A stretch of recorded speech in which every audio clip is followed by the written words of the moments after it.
তো এখন বাজে 10টা। আমি পৌঁছে গেছি চন্দ্রশেখর আজাদ পার্কের 1 নম্বর গেটের সামনে। এখানে একটি লাইট সাউন্ড শো হয়, তার টাইমিং 6:30 থেকে 7টার মধ্যে, লোটাস পন্ডে। शहीदों की खून से सींचा हुआ पार्क है। इसमें हज़ारों शहीद जो हैं अंग्रेज़ों से लड़ते हुए मारे गए। চন্দ্রশেখর আজাদ পার্ক ঢুকেই আপনি দেখতে পাবেন 1 নম্বর গেট দিয়ে এই বায়ুসেনার প্লেন।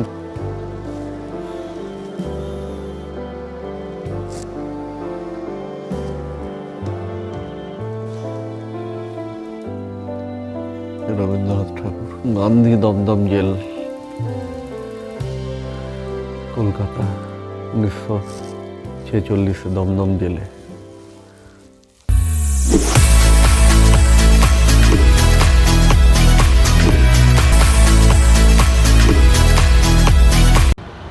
তো এখন বাজে 10টা। আমি পৌঁছে গেছি চন্দ্রশেখর আজাদ পার্কের 1 নম্বর গেটের সামনে। এখন 10টা বাজে, সূর্য অনেকটাই উঠেছে, টেম্পারেচার অনেকটাই মানে বেড়েছে। তো এখন একটু অতটা ঠান্ডা লাগছে না। তো এখান দিয়ে 5 টাকা করে টিকিট নিতে হলো। 7টা থেকে শুরু, রাত 9টা পর্যন্ত এই পার্ক। টোটাল পার্ক হচ্ছে 133 একর, আর 6টা গেট আছে। মানে বিশাল বড় এরিয়া, 133 একর মানে বুঝতে পারছেন। 6টা গেট আছে, যে কোনো গেট দিয়ে এন্ট্রি করতে পারেন। 5 বছরের উপরে টিকিট লাগে, ফুল টিকিট। আর হচ্ছে এর ভিতরেই আছে এলাহাবাদ মিউজিয়াম। তো দেখবো এবার। এখন 10টায় ঢুকে পড়লাম, কতক্ষণ সময় লাগবে জানি না, দেখাচ্ছি আগে আগে আপনাদেরকে।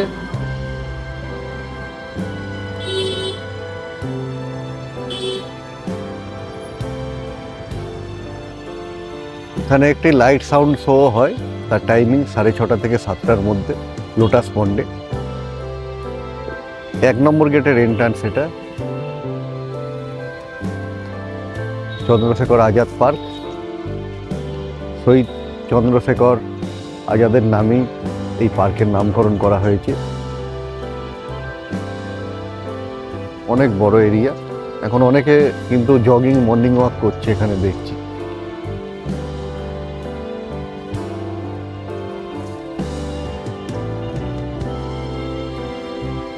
थोड़ा बताइए। ये पार्क जो है शहीदों की खून से सींचा हुआ पार्क है।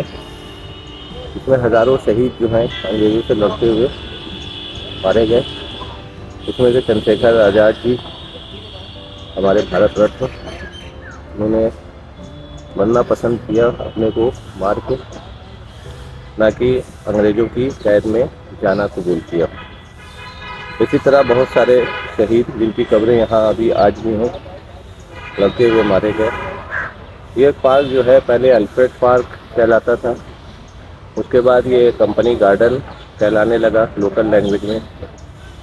देन इसको जो है लेटेस्ट जो हुआ, इसको फिर चंद्रशेखर आज़ाद पार्क के नाम से अभी जाना जाता है। ये इलाहाबाद की जान है। मुझे नहीं लगता कि उत्तर प्रदेश में या इंडिया में बहुत कम जगह होगी जहां ऐसे पार्क होंगे जो कि कम से कम 4 किलोमीटर के एरिया में फैला हुआ है। इतने पुराने पेड़ हैं जो कि बहुत अच्छी ऑक्सीजन देते हैं। हेल्थ के लिए एक वरदान है। जिसको हेल्थ चाहिए वो सुबह आए, यहाँ वॉक करे, ऑक्सीजन ले। यहाँ जो लोग वॉक करने आते हैं वो भी अपने आप में हंसते खेलते हैं और अच्छे मन से आते हैं। अंदर में क्या क्या है देखने का? अंदर में लाइब्रेरी है, चंद्रशेखर आज़ाद जी का स्टेचू है, आगे जाएंगे आप। उसके बाद स्टेडियम है जहां बच्चे खेलते हैं। और देखने का सबसे अच्छा म्यूजियम है। तो हाँ, मेरे हिसाब से नर्सरी है, म्यूजियम है। और अगर देखना है किसी को तो पेड़ पौधे देखें। চন্দ্রশেখর আজাদ পার্ক ঢুকেই আপনি দেখতে পাবেন 1 নম্বর গেট দিয়ে এই বায়ুসেনার প্লেনটি এখানে রাখা আছে, যেটি আগে ইউজ হতো। এখন এটাকে স্মারক হিসেবে রেখে দিয়েছে এখানে। সম্ভবত মিগ হবে।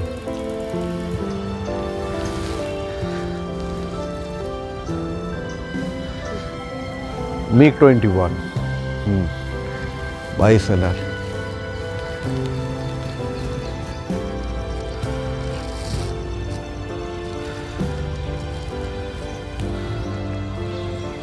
অনেক পুরনো পুরনো গাছ আছে এখানে, প্রাচীন গাছ। এমনও বললো যে 400-500 বছরেরও গাছ আছে এই পার্কের মধ্যে।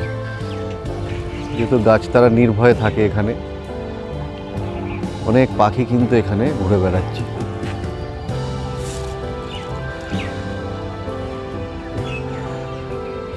এই একটা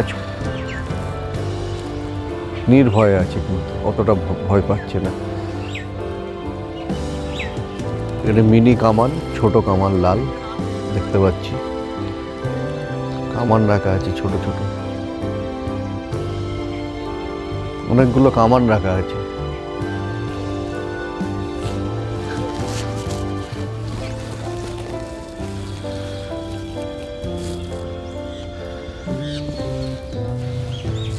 ভিক্টোরিয়া মেমোরিয়াল,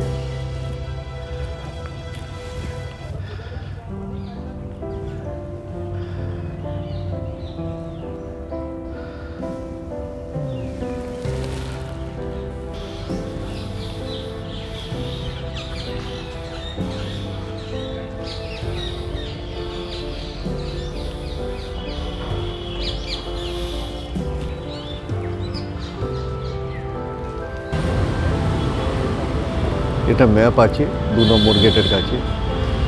এলাহাবাদ সংগ্রহালয়, এটা কিন্তু ন্যাশনাল লেভেল সংগ্রহালয়, মিউজিয়াম। 2 নম্বর গেট দিয়ে ঢুকতে হবে। 2 নম্বর গেট দিয়ে ঢুকেই লেফট সাইডে এই এলাহাবাদ সংগ্রহালয়, এটা ন্যাশনাল লেভেল মিউজিয়াম আছে। ঢুকে পড়লাম এলাহাবাদ মিউজিয়ামে। এখানে বড়দের এই যে টিকিট আমার কাছে আছে, বড়দের 50 টাকা করে, 18-র উপর 12 থেকে 18 বছর পর্যন্ত 20 টাকা, যারা বিকলাঙ্গ তাদের ফ্রি, ফরেনারদের 500। আর আপনি যদি মোবাইল শ্যুট করতে চান বা ক্যামেরা শ্যুট করতে চান, তার জন্য আলাদা 100 রুপিস আপনাকে দিতে হবে, মানে 100 টাকা আপনাকে আলাদা দিতে হবে, তবে আপনি মোবাইল ফটো নিতে পারবেন বা ভিডিওগ্রাফি করতে পারবেন। তো এই হচ্ছে সংগ্রহালয়। এন্ট্রি 2 নম্বর গেট, চন্দ্রশেখর আজাদ পার্কের 2 নম্বর গেট দিয়ে ঢুকতে হবে। National level museum, Allahabad museum, সুন্দর, বেশ পরিষ্কার পরিচ্ছন্ন। ঢোকার মুখে ছোট ছোট এরকম প্রাচীন স্থাপত্য আছে।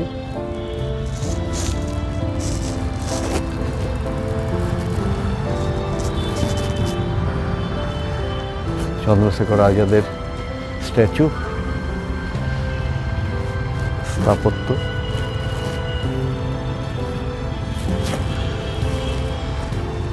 দুদিকেই আছে ঢোকার মুখে প্রাচীন মন্দিরে যেগুলো থাকে।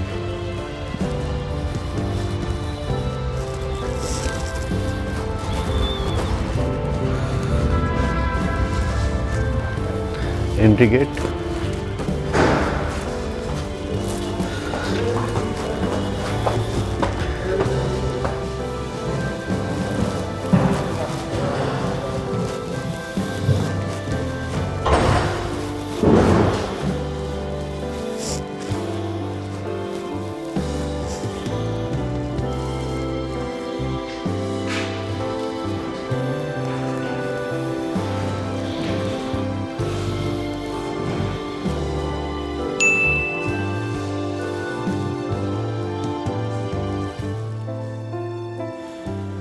ভালো করে টাইম নিয়ে ঘুরে দেখতে হবে।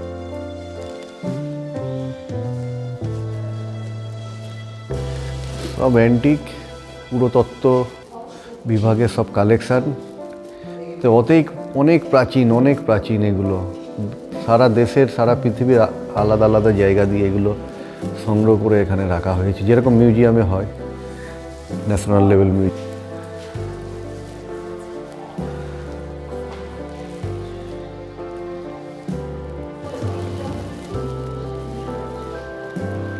Second century.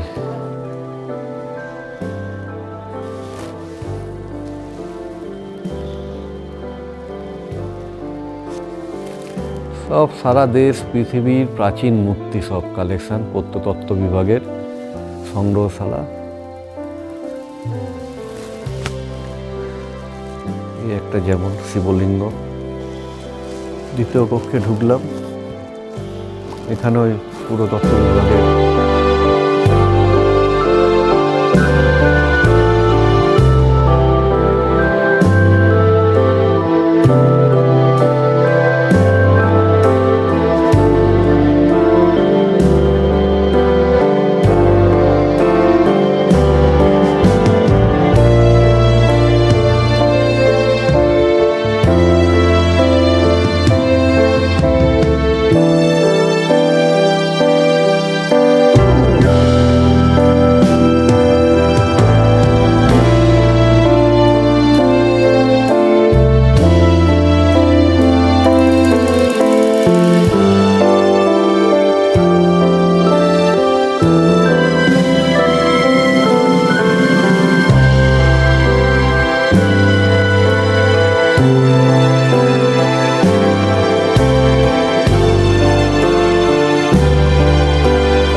Allahabad national library থেকে বের হলাম,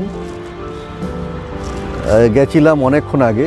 মোটামুটি পুরো ঘুরতে এবং যদি পুরো পড়তে চান, মানে অনেক ডকুমেন্টস আছে, অনেক পিকচার আছে, তার ডেসক্রিপশান আছে। তো ওইভাবে যদি এমনি নর্মালি যদি ঘুরতে চান 1.5-2 ঘন্টা লাগবে, মানে কোনো রকমে দেখে যদি বের হয়ে যান। আর যদি পুরো ডেসক্রিপশান নিতে চান, পড়তে চান, ভালো করে জানতে চান, বুঝতে চান, তাহলে কিন্তু 6 থেকে 7 ঘন্টা লেগে যাবে।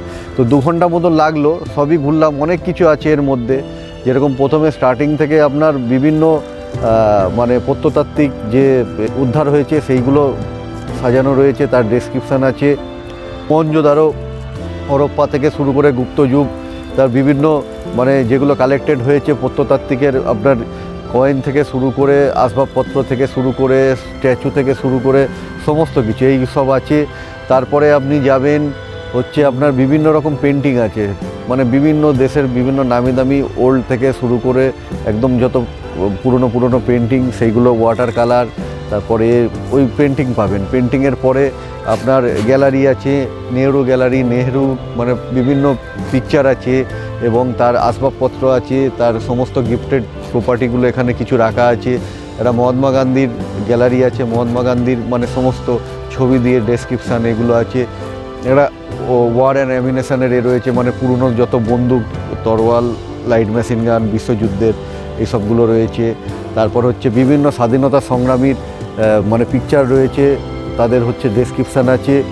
আর তারপর হচ্ছে আপনার অনেক টোকারি কাটলেরি মোগল আমল থেকে শুরু করে, তারপরে অনেক রয়েছে প্রাচীনকালের যে আগেকার যে দেশলাইয়ের পেন্টিংগুলো ছিল সেইগুলো হয়েছে। মানে অনেক কিছু রয়েছে এখানে, মানে বলে শেষ করা যাবে না। আপনি দেখতে যদি প্রপাত দেখতে চান মোটামুটি 2 ঘন্টা ধরে চলুন, তো 2-2.5 ঘন্টা লেগেই যাবে পুরো ঘুরতে ঘুরতে। একটা দিয়ে আর একটা রুম, প্রত্যেকটা রুমের এক একটা করে নাম আছে, সব আমার মনে পড়ছে না যদিও। তো মানে অনেক ঐতিহাসিক নিদর্শন থেকে শুরু করে ইতিহাসিক, রাজনৈতিক প্লাস, মানে গান্ধী, নেহরু বা আমাদের রবীন্দ্রনাথেরও অনেক কিছু দেখলাম এখানে, ছবি, অনেক প্রাচীন চিঠি, লেটার, তারপর হচ্ছে মানে সমন জারি যেগুলো হয়েছে ব্রিটিশ গভর্নমেন্টে, সেই সব অনেক কিছু আছে। তো মোটামুটি ভালো মানে খারাপ লাগবে না, খুবই ভালো লাগবে, কিন্তু সময় নিয়ে আসতে হবে। তাড়াহুড়ো করলে কিছু বুঝতে পারবেন না, দেখতেও পারবেন না।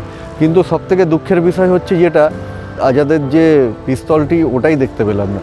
কারণ আমি জিজ্ঞাসা করলাম, অনেক খুঁজেও পেলাম না। যখন জিজ্ঞাসা করলাম এখানকার স্টাফেদের, তো বললো যে ওটা এখন নিচে আলাদা গ্যালারি হচ্ছে চন্দ্রশেখর আজাদের, তো ওই জন্যে এখন ওটা তুলে রাখা আছে। ওই গ্যালারি হবে তারপর, মানে দুর্ভাগ্য যে দেখতে পেলাম না। ওটাই মেন দেখাচ্ছিল, আপনাকে দেখাচ্ছি এবার কি কাজ হচ্ছে। এরা এই যে পার্কের এই নিচে নাকি চন্দ্রশেখর আজাদের গ্যালারি হচ্ছে, নতুন কাজ চলছে দেখতে পাচ্ছি। তো এই গ্যালারি হলে তারপর ওই পিস্তলটি আবার এখানে রাখবে, তারপরে দেখতে পাবো। আপাতত বললো যে পিস্তল এখন দেখা যাবে না, ওটা ম্যানেজমেন্ট নাকি তুলে রেখেছে। তো এই হচ্ছে আবার দুর্ভাগ্য। সমস্তটাই দেখলাম, শুধু ওই চন্দ্রশেখর আজাদের সেই পিস্তলটিই দেখতে পেলাম না। এই গ্যালারির কাজ হচ্ছে, এইখানে নাকি আজাদ গ্যালারি হবে, তো বললো ওই জন্যে দেখতে পেলাম নেই।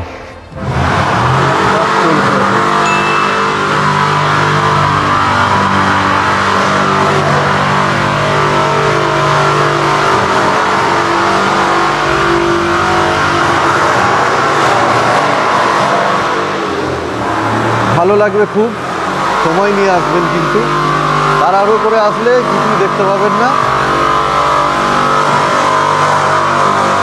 তো চন্দ্রশেখর আজাদ পার্কের 2 নম্বর গেট মিউজিয়াম হয়ে একটুখানি হেঁটে এসে 5-7 মিনিট লাগবে, 3 নম্বর গেট পড়বে।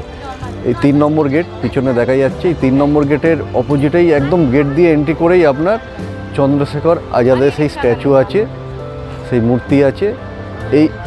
এইখানেই 1931-এ 27শে ফেব্রুয়ারি ব্রিটিশদের সঙ্গে যুদ্ধ করতে করতে চন্দ্রশেখর আজাদ বীরগতি প্রাপ্ত হয়েছিল এবং লাস্টে উনি নিজের পিস্তলেই সুইসাইড করেছিলেন এইখানেই, এই গাছের নিচে।